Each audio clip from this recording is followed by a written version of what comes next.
افغانان ورونو نن 4 دسمبر 2022 کال دی یو داسې توره ورځ ده چې په درې کاله مخکې زموږ او تاسې یو وطن قهرمان په افغانستان مین په افغانانو مین د افغانستان په خاوره مین یو داسې شخصیت ډاکټر صاحب ناکامورا 3 کاله مخکې د ظالمانو بدبختو د افغانستان دشمنانو د خوا نه په ننګرهار کې په قتل ورسول شو.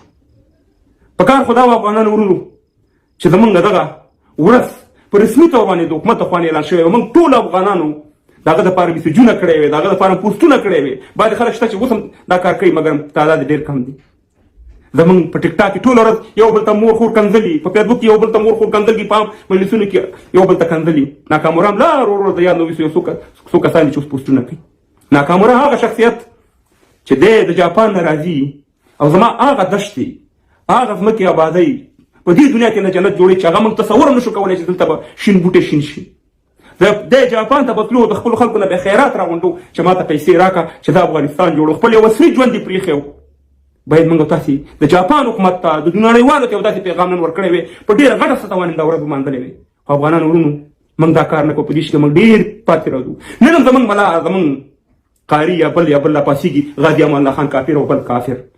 ته هغه څه کې ورو ته خپل ځان ناکامورا غوندې جوړ کړه چې د جاپان نه راغلی دا وطن آباد کړو. ته ځان دې ته ورسوه، ته څه کې د ټاپو ته راغلی پلانی کافر او بستانی کافر. په دې باندې وطن نه جوړېږي. افغانانو ورونو ناکامورا موږ باید هېر نه کړو، باید همیشه یاد وساتو او موږ د جاپان د حکومت نه مننه وکړو، د جاپان د خلکو نه د دې د فامیل نه ښه پوښتنه وکړو. زموږ اواز رسي که نه رسي، انساني اسلامي دا زموږ وظیفه ده چې د ډاکټر صاحب ناکامورا یادښتونه همیشه ځان سره او تاریخ به یې لیکي. که موږ هېر هم کړو، تاریخ هغه لیکلی دی، هېڅکله به موږ هېر نه کړو او نه به تاریخ هېر کړي.